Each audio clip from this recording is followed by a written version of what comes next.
We're going to spend the next hour or so talking about connection and why it's important. We'll cover 7 games that will help you and your dog connect with each other. My goal is by the end of this workshop, your dog will have better focus and responsiveness, strengthening your relationship. When your dog is truly connected to you, they learn faster, perform more reliably, and feel safer and more confident. That's a win for both of you, whether you're working in the ring or just walking through your neighborhood. And finally, clear, simple tools can strengthen connection daily. You don't need fancy setups or hours of training time. A few minutes here or there, using the games and concepts that we're covering in this workshop, can make a big difference. Once the behavior is solid, we will begin adding distractions systematically.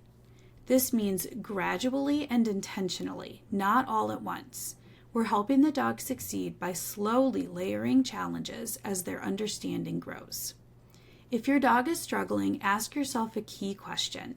Can they do this behavior in a different environment or with fewer distractions? This helps you identify whether the issue is a training gap or a distraction challenge.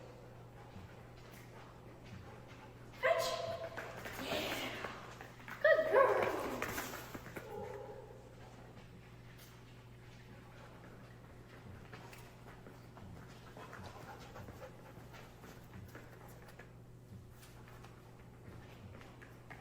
Get it. Good girl. You're reinforcing post-reinforcement engagement. This builds a pattern. I eat and then I reconnect. This also works beautifully with toy tosses. Just like with treats, the second reward comes after the first. You can also teach eye contact as a default.